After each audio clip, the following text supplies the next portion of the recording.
असलेले चाटू म्हणतो मी त्यांना, ते असतील, त्यांनी हे समजून घेतलं पाहिजे. गुणरत्नजी की कोणत्याच मध्येच थांबवतो परिस्थितीमध्ये तुम्हाला, त्यांना मिळणार नाही. मध्येच थांबवतो. तुमचं शरद पवारांसोबत असलेलं सख्य हे सर्वश्रुत आहे. तुमचं असं एकही आंदोलन आजपर्यंत झालं नाही की तुम्ही शरद पवारांवर काही टीका केली नाही.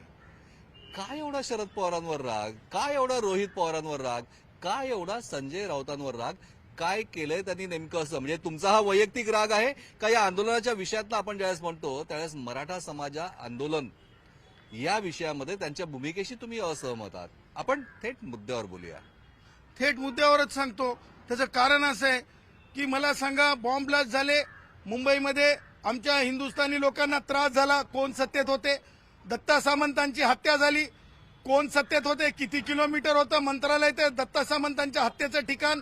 त्याच्यानंतर गोंड गोवारी आमचे भाऊ जे म्हणजे नागपूरला ज्या प्रकारे त्यांचे निधन झाले, किती संख्येनं होते?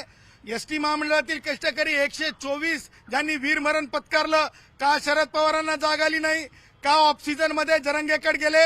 आरक्षणामध्ये आरक्षणाचं नाव त्यांना माहित होतं की आरक्षण न मिळतंय का? कधी 124 आत्महत्या झाल्या तेव्हा येऊ शकले नाही?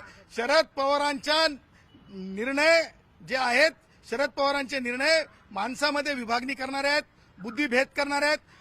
म्हणजे तुम्हाला सांगतो, भारतातला सगळ्यात मोठा लढा, भारतरत्न डॉक्टर बाबासाहेब आंबेडकरांचं मराठवाडा विद्यापीठाला नाव द्या, कोणाचा विरोध नव्हता. यांच्या चुकीच्या राजकारणामुळं 4 पिढ्या शहीद गौतम वाघमारे जो आमचा मित्र होता त्याला सुद्धा वीरमरण पत्करावं लागलं. तुम्हाला सांगतो, सुगाव मधली हत्या असेल, म्हणजे काय त्यांचं नाव होतं सुगाव मधलं, जे ज्यांची जनार्दन मवाडे असतील, किंवा सांगायचं तात्पर्य, तुम्ही दाखले अनेक देत आहेत, पण आपण थेट मुद्द्यावर येऊया. खरं तर यांनी एक मुद्दा सांगितला की मराठवाडा नामांतराचा मुद्दा हा लढा महाराष्ट्रातला सगळ्यात मोठा लढा मानला जातोय. एक छोटीशी माहिती, आपल्या देशातला सगळ्यात मोठा सत्याग्रह किंवा मोठा लढा किंवा मोठं आंदोलन जर कोणतं असेल तर ते नाशिक जिल्ह्यातील काळाराम मंदिर प्रवेशाचं आंदोलन होतं, जे डॉक्टर बाबासाहेब आंबेडकरांनी हा लढा उभारला होता आणि तब्बल 5 वर्ष 3 दिवस हे आंदोलन सुरू झालं होतं. आणि काळाराम मंदिरामध्ये सत्याग्रहाच्या माध्यमातून केलेल्या आंदोलनानं इतिहास केला. आणखीन सगळ्यांनाच त्या मंदिरामध्ये प्रवेश झाला होता. माहिती वेगळी असू शकते, पण या सगळ्या विषयामध्ये 2 गोष्टी महत्वाच्या येतात की मनोज जरांगे पाटील यांनी कायद्याचा सन्मान केला, हा गुणरत्न सदावर्ते यांनी केलेला उल्लेख. महाराष्ट्राची लोकसंख्या आहे 12,47,00,000, मुंबईची लोकसंख्या आहे 3,49,00,000. महाराष्ट्राच्या लोकसंख्येच्या 25% जास्त मुंबईची लोकसंख्या आहे. दररोज 1 कोटी फ्लोटिंग क्राऊड मुंबईमध्ये असतो. आणखीन खरोखर मनोज जरांगे पाटील यांचं भगवं वादळ मुंबईत येऊन धडकलं असतं तर जनजीवन नक्कीच विस्कळीत झालं असतं. याची जाणीव मनोज जरांगे पाटील यांनी सुद्धा ठेवली, हे आपण कोणीही विसरू शकत नाही. वाशीला त्यांनी स्थगित करायचा निर्णय घेतला, ते मुंबईत आझाद मैदानात येऊन सुद्धा विजयाचा गुलाल उधळू शकत होते. या सगळ्या गोष्टींची जाणीव प्रत्येकानं ठेवणं आवश्यक आहे. अर्थात हा प्रत्येकाच्या मतमतांतराचा भाग आहे, पण याचिकाकर्ते म्हणून तुम्ही आज जे काही निर्णय झाले याविरुद्ध कोर्टात पुन्हा दाद मागणार आहात, जाणार आहात? हे पहा, मला एक समजतंय, प्राणांतिक उपोषणाचा अर्थ जे मी समजलेला आहे ते म्हणजे संत साहित्याकडून ते भगवान गौतम बुद्धांच्या विपश्यनेपर्यंत.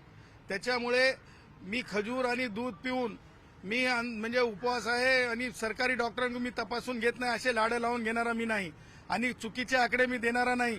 मी 3 नगरसेवकांकडून अधिकृत माहिती घेतली. तुम्ही चॅनलवाल्यांनी लोकांची दिशाभूल केली. तिथे इनमीन 25,000च्या वर 26,000 माणसं सुद्धा एकूण परिसरामध्ये जमू शकत नाहीत. त्याच्यामुळे मला हे सांगायचंय, संख्या जरी जरंगेंसोबत थोडी आलेली असली तरी सुद्धा कायदेशीर बंधनं होते. त्याच्यामुळे त्यांना कायद्यापेक्षा ते मोठे नाहीत हे त्यांनी समजून घेतलेलं आहे.